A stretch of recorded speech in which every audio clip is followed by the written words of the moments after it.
कहानी की शुरुआत एक औरत से होती है जिसके घर अभी अभी एक बच्चे का जन्म हुआ है। वो अपने इस बच्चे का नाम हरक्यूलिस रखती है।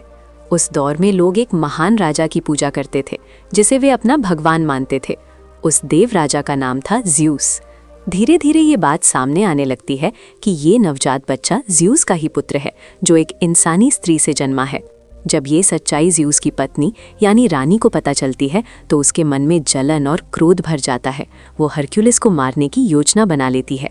जब हरक्यूलिस थोड़ा बड़ा हो जाता है तो रानी उसे मरवाने के लिए 2 जहरीले सांप भेजती है। लेकिन ज़्यूस का बेटा होने के कारण हरक्यूलिस में असाधारण ताकत होती है। वो बिना डरे उन दोनों सांपों को अपने पास आने से पहले ही मार देता है। समय बीतता है और हरक्यूलिस एक ताकतवर युवक बन जाता है। उसकी बहादुरी और शक्ति के किस्से दूर दूर तक फैल जाते हैं। कई राजा उसकी परीक्षा लेने के लिए उसे कठिन से कठिन कार्य सौंपते हैं। हरक्यूलिस किसी भी चुनौती से पीछे हटने वाला नहीं होता। वो अजीब अजीब खतरनाक जीवों और भयानक जानवरों से लड़ता है और उन्हें पराजित करता है। एक दिन उसका सामना एक ऐसे शेर से होता है जिस पर किसी भी हथियार का असर नहीं होता। तीर और भाले सब बेकार साबित होते हैं। तब हरक्यूलिस अपनी नंगी ताकत का इस्तेमाल करता है और उस शेर को मार गिराता है। यही घटना उसकी असली पहचान बना देती है। आगे कहानी में एक जगह कुछ लोग एक युवक को बेरहमी से बांधे हुए दिखते हैं। तभी हरक्यूलिस वहां पहुंचता है और उन सभी को मारकर उस लड़के को बचा लेता है। बाद में उसे पता चलता है कि वो लड़का उसका अपना भतीजा था। कुछ समय बाद एक दूसरे राज्य की राजकुमारी हरक्यूलिस से मदद मांगने आती है। वो बताती है कि उसके राज्य में अपने ही लोगों ने धोखा दिया है और चारों ओर युद्ध फैल चुका है। निर्दोष लोग मारे जा रहे हैं। हरक्यूलिस के साथ बैठा उसका एक साथी पैसों की बात करता है, लेकिन हरक्यूलिस साफ कह देता है कि युद्ध के लिए हथियार और संसाधन जरूरी होते हैं। राजकुमारी भरोसा दिलाती है कि उसका पिता, जो उस राज्य का राजा है, बहुत अमीर है और सोने की कोई कमी नहीं होगी। तब हरक्यूलिस उसकी मदद के लिए तैयार हो जाता है। उस राज्य में पहुंचने पर हरक्यूलिस एक विशाल मूर्ति देखता है जो ज़्यूस की पत्नी की होती है। राजकुमारी बताती है कि ये मूर्ति कई सालों में बनाई गई थी। लोग अब भी शक करते हैं कि हरक्यूलिस सच में ज़्यूस का बेटा है या नहीं, लेकिन राजकुमारी का बेटा उसे अपना हीरो मानने लगता है। राजा हरक्यूलिस को बताता है कि उसके अपने खास लोगों ने ही उससे बगावत कर ली है। वो ये भी बताता है कि दुश्मन कोई साधारण इंसान नहीं बल्कि एक जादूगर है जिसे केवल देवता ही मार सकते हैं। उसकी सेना में आधा इंसान और आधा घोड़ा जैसे डरावने योद्धा भी हैं जिनके बारे में लोग सिर्फ कहानियां सुनते आए हैं। क्योंकि राज्य के पास कोई मजबूत सेना नहीं होती, हरक्यूलिस किसानों और आम लोगों को युद्ध की ट्रेनिंग देना शुरू करता है। वो उन्हें सिखाता है कि कैसे एक दीवार की तरह खड़ा हुआ जाता है, लेकिन जब उसकी बनाई हुई रक्षा पंक्ति आसानी से टूट जाती है तो वो सबको समझाता है कि कमजोर होकर वे कभी युद्ध नहीं जीत सकते। इसी बीच खबर मिलती है कि दुश्मन सेना हमला करने वाली है। हरक्यूलिस पहले युद्ध से मना करता है, लेकिन राजा मानता है कि जल्दी हमला करने से ही शांति आएगी। रात में राजकुमारी का बेटा हरक्यूलिस से मिलने आता है और कहता है कि वो भी बड़ा होकर उसी जैसा बनना चाहता है। हरक्यूलिस अपने गले से एक ताबीज उतारकर उसे दे देता है जो वो अपने बेटे के लिए बचाकर रखना चाहता था। अगले दिन युद्ध की तैयारी शुरू होती है। रास्ते में कटे हुए सिर और लाशें देखकर हरक्यूलिस समझ जाता है कि ये सब डराने की साजिश है। अचानक जिन लोगों की मदद के लिए वे आए थे वही उन पर हमला कर देते हैं। बाद में पता चलता है कि दुश्मन राजा उनके दिमाग को जादू से नियंत्रित कर रहा था। भयंकर लड़ाई होती है। हरक्यूलिस और उसकी टीम किसी तरह जीत हासिल कर लेती है।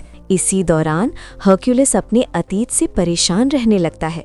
उसे सपनों में अपनी मरी हुई पत्नी और बच्चों की झलक दिखती है। सच्चाई ये होती है कि उसके परिवार की हत्या कर दी गई थी और उसी का दोष हरक्यूलिस पर मढ़ दिया गया था। इस आरोप के कारण उसे अपना देश छोड़ना पड़ा। लेकिन इसके बाद सच्चाई सामने आती है। राजकुमारी बताती है कि असली गुनहगार उसका अपना पिता है जिसने सत्ता के लिए अपने दामाद को मरवाया और पूरे राज्य को युद्ध में झोंक दिया। कि जिस मुल्क के राजा को तुम लोग दुश्मन समझ रहे हो, असल में वो कभी इस राज्य का राजा था और वही मेरा पति भी था। लेकिन सत्ता की लालच में मेरे ही पिता ने उसे जहर देकर मरवा दिया और खुद उसकी गद्दी पर बैठ गया। वो रोते हुए कहती है कि मैंने ये सच्चाई पहले इसलिए नहीं बताई क्योंकि मेरा एक छोटा सा बेटा है और वो अभी भी मेरे पिता के कंट्रोल में है। अगर मैंने कुछ भी कहा होता तो मेरे बेटे की जान खतरे में पड़ जाती। तभी अचानक राजा का एक आदमी वहां आता है और कहता है कि राजा ने हरक्यूलिस को तुरंत बुलाया है। जब हरक्यूलिस राजा के पास पहुंचता है तो राजा दिखावटी खुशी के साथ कहता है कि तुम्हारी वजह से ही आज मैं जीत पाया हूँ। तुमने आम किसानों को लड़ना सिखाया और उसी से हमें ये जंग जीतने में मदद मिली। अब मैं चाहता हूँ कि तुम यहीं रहो, मेरे लिए काम करो और धीरे धीरे पूरे मुल्क पर मेरा राज कायम करने में मेरी मदद करो। राजा कहता है, ये सब तुम्हारी ताकत की वजह से संभव हुआ है, तो क्या तुम अब मेरे खास आदमी बनोगे? हरक्यूलिस बिना सोचे समझे मना कर देता है। ये सुनते ही राजा गुस्से में आ जाता है और कहता है कि ठीक है, मैं तुम्हें सोना देता हूँ और तुम यहाँ से चले जाओ। हरकुलस और उसके साथी जब सोना लेकर गांव से बाहर जाने लगते हैं तो वो देखता है कि गांव के लोग उदास आंखों से उन्हें जाते हुए देख रहे हैं। कोई भी नहीं चाहता था कि वो जाए, क्योंकि उसी ने उन्हें जीना और लड़ना सिखाया था। ये देखकर हरकुलस रुक जाता है। वो सोने की पोटली जमीन पर फेंक देता है और कहता है कि अब मैं कहीं नहीं जाऊंगा, मैं यहीं रहूंगा। उसके बाकी साथी भी अपनी अपनी पोटलियां फेंक देते हैं, सिवाय एक के, जो लालच में सोना लेकर चला जाता है। इसके बाद हरकुलस और उसके साथी सीधी राजा के महल में जाते हैं, लेकिन वहां पहले से ही राजा के सैनिक उन्हें घेर लेते हैं।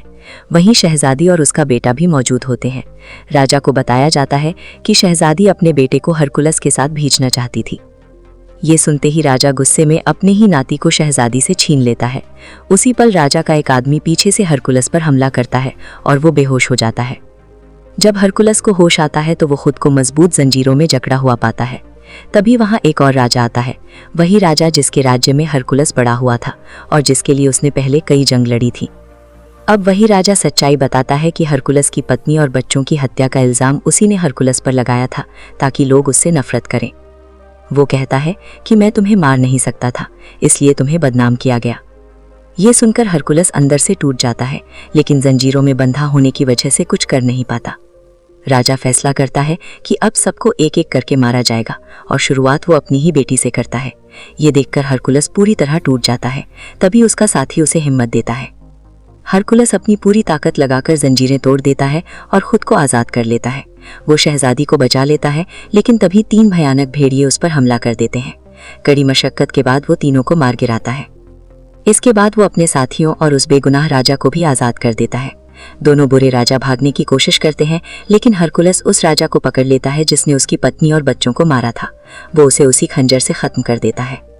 महल में आखिरी और सबसे भयानक लड़ाई शुरू होती है।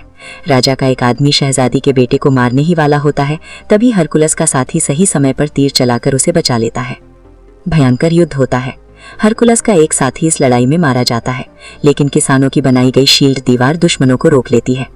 आखिर में हरकुलस ज्यूस की पत्नी के विशाल स्टैचू को दुश्मनों पर गिरा देता है। डर के मारे दुश्मन सेना भागने लगती है और बुरा राजा मारा जाता है। अंत में दुश्मन सेना हरकुलस के सामने घुटने टेक देती है। लोग आज भी नहीं जानते कि हरकुलस सच में ज्यूस का बेटा था या नहीं, लेकिन उसकी ताकत, साहस और इंसानियत उसे एक अमर हीरा बना देती है। और इसी के साथ ये कहानी अपने अंत तक पहुंचती है।